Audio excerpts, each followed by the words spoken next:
man named Victor Hale is banned from casinos worldwide. Not because he stole, not because he used devices, not because he hacked computers, but because he won too much money legally. £6.9 million in London, $8.8 million in Atlantic City. Total, over $18.9 million. He never touched the cards, never marked anything, never broke a single law, and he didn't keep a dollar. The casinos sued him and won. This is the story of the perfect crime that wasn't a crime at all. August 2012. Alderwick Club Casino, Ravenscourt, Northbridge. One of the oldest and most exclusive casinos in the world. Members only. High stakes. Royalty. Billionaires. Celebrities. A man walks in. Victor Hale, professional poker player, 10 World Series of poker bracelets. Net worth over $100 million. He sits at the baccarat table. Stakes, £45,000 per hand. The casino manager smiles. A whale. A high roller. They love whales. But this whale is different. Over the next 48 hours, Victor Hale will win £6.9 million using a technique so clever, so subtle, that even the surveillance cameras won't catch it. He'll beat the house at a game where the house always wins, and it will all be completely legal until the casino refuses to pay. 3 months earlier, May 2012, Red Haven, Arizona. Victor Hale sits in a hotel room with a woman named Mincio Park. Mincio is a poker player, but more importantly, she's an advantage player, someone who finds flaws in casino games and exploits them. She shows Hale a playing card. Ravano brand, standard casino issue. Look at the edge. Hale looks and sees nothing unusual. Mincio rotates the card 180 degrees and points to the pattern on the back, the diamonds. One edge is wider, the other is narrower. See it? Hale squints. Still nothing. Mincio takes out a magnifying glass. Now he sees it.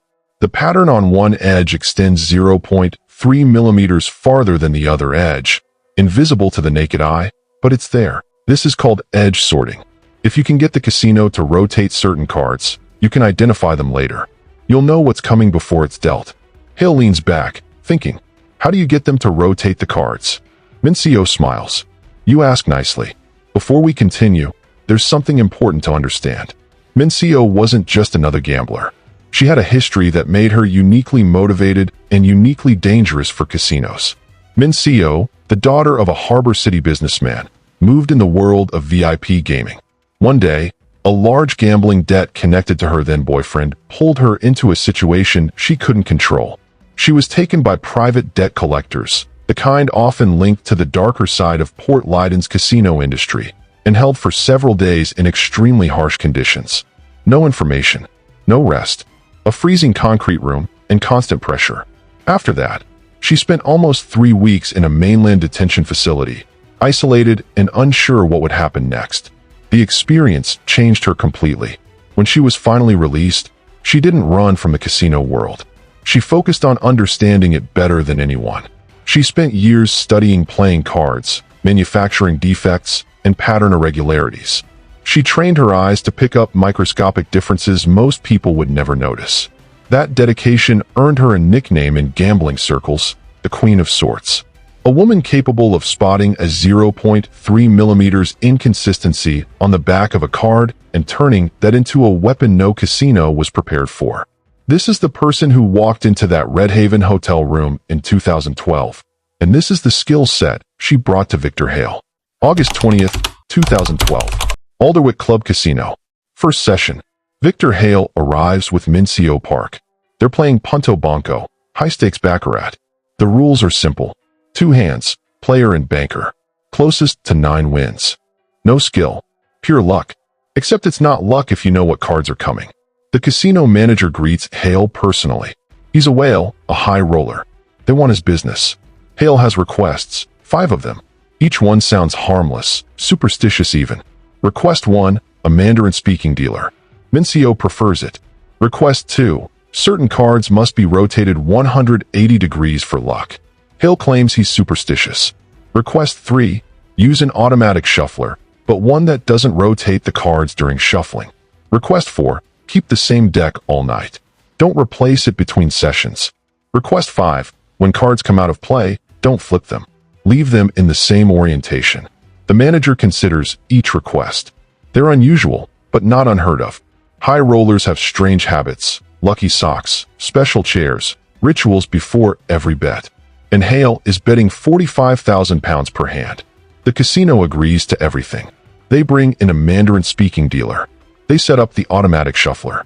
They promise not to replace the deck. The casino thinks he's eccentric, a superstitious gambler with deep pockets. They have no idea what's about to happen. First hour, 11 p.m. Hale and Mincio sit at the table. The dealer deals cards from an 8-deck shoe for 116 cards total. Mincio watches carefully. She speaks to the dealer in Mandarin, her voice soft and friendly, pointing at certain cards. That card, turn it for luck. The dealer complies, rotates the card 180 degrees before putting it back in play. Mincio does this repeatedly, only for certain cards, 7s, 8s, 9s. In Baccarat, these are the most valuable cards. They determine wins. Player gets a 7 or 8, strong hand. Banker gets a 9, almost guaranteed win. But here's the thing. There are only 128 of these cards in an 8-deck shoe. 1/3 of the deck. If you know when they're coming, you control the game. The dealer doesn't suspect anything. He's just accommodating a superstitious player. Happens all the time. People kiss cards, blow on dice, tap the table 3 times. This is just another quirk. The pit boss watches from a distance. He sees big bets. That's all he cares about. After 2 hours, the deck is sorted. All the high cards are oriented one way, all the low cards the other way. Now the real game begins. Second hour, 1 a.m. The shoe is reshuffled, but the cards keep their orientation. The automatic shuffler doesn't rotate them. It just mixes their order, which means the pattern is still there. High cards still face one direction, low cards the other. Hale can now identify cards before they're dealt. He watches the dealer pull the next card from the shoe. Before it's flipped, he sees the back, the edge pattern, wide edge facing him. That means it's a 7, 8, or 9. A high card. Baccarat rules. Player draws first. If player gets a high card, Hale should bet on player. He pushes forward £70,000 in chips. Player. The card flips. 9. Player wins. Hale collects £70,000. Next hand. The dealer pulls another card. Hale sees the edge before it's revealed. Narrow edge. Low card. 2, 3, 4, 5, or 6. In Baccarat, low cards favor the banker. Hale switches his bet. Banker, £95,000. Card flips. 4. Banker wins. Hale collects another £95,000. Again and again and again. The pattern is invisible to everyone except Hale and Mincio. The dealer sees nothing. The pit boss sees nothing. The cameras see nothing because nothing is happening. No hands touching cards. No devices under the table. No signals between players. Just a man betting and winning. By 3 a.m., Hale is up £1.3 million. The casino manager arrives, stands behind the pit boss, watching. How long has he been playing? 4 hours. He's up 1.3. The manager frowns. Bad luck. Or good luck. Depends how you look at it. The manager watches for another hour. Hale keeps winning. Not every hand. That would be suspicious. But enough hands. 60%. 65%. In a game where the house edge is 1.06%, winning 65% of hands is statistically impossible unless you know what's coming. By 4 a.m., Hale is up £1.8 million. The manager approaches the table, smiles. Mr. Hale, quite a run tonight. Hale nods, says nothing. Would you like to continue tomorrow? Yes. Same table. Same table, same dealer, same deck. The manager hesitates, but Hale is a whale. Even if he's winning now, whales always come back. And when they come back, they lose. That's the rule. Of course, we'll have everything ready. Hale and Mincio leave, walking out of Alderwick Club at 5 a.m., up £1.8 million on night 1. August 21st, 2012. Second session, 10 p.m. Hale returns. Same table, same dealer, same cards. The deck is still sorted from yesterday. The cards haven't been replaced, just shuffled, which means the edge pattern remains. High cards one way, low cards the other way. Hale sits down. Mincio sits beside him. They exchange no words, no signals. They don't need to. The game begins. Hale bets bigger tonight.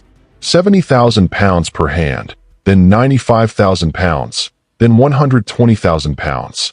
The wins keep coming. First hour, up £1.1 million. Second hour, up £2.2 million. Third hour, up £3.4 million. The casino manager is no longer smiling. He stands at the rail, arms crossed, watching every hand. Something is wrong. He knows it, but he can't see it. No devices on the table. No phones, no mirrors. Security has checked everything. Hale isn't touching cards. Mincio isn't signaling. The dealer is clean. And yet Hale keeps winning. The manager calls the pit boss over and whispers, "Check the shoe. Check the cards. Check everything." The pit boss inspects the automatic shuffler. No tampering. He examines the cards. No marks, no bends, no scratches. Everything is clean. He's just lucky, the pit boss says. But the manager doesn't believe in luck.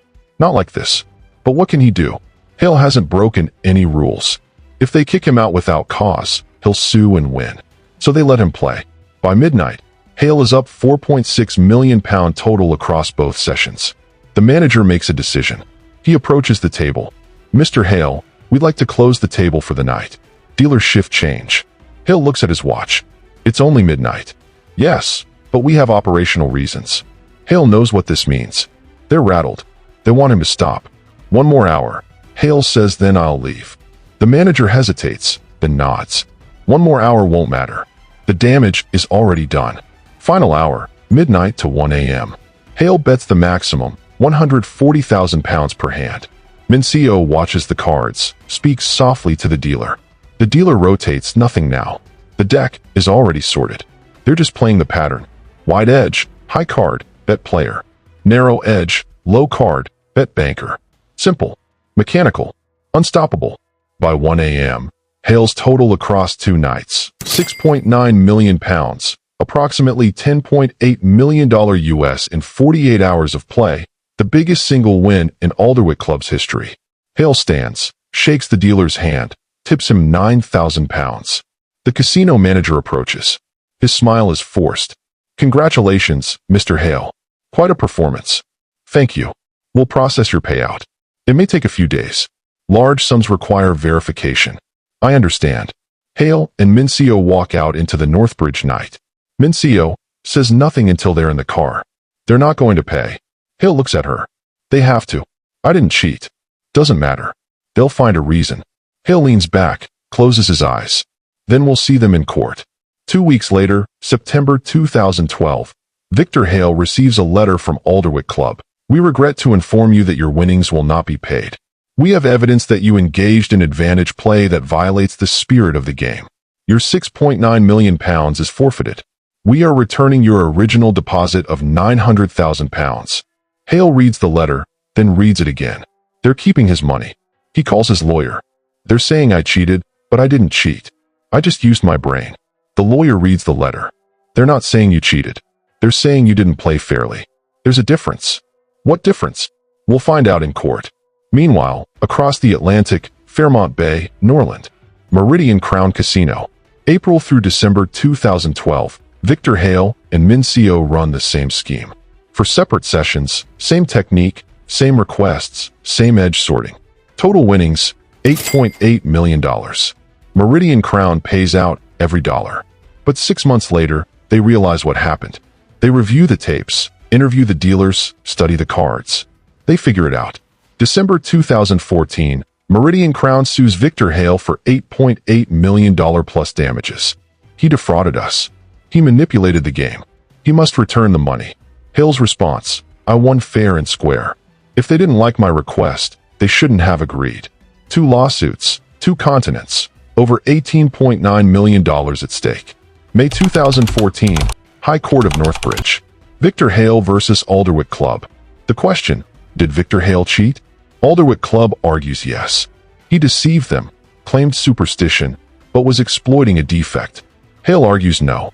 He never touched cards, never used devices. The casino gave him defective cards.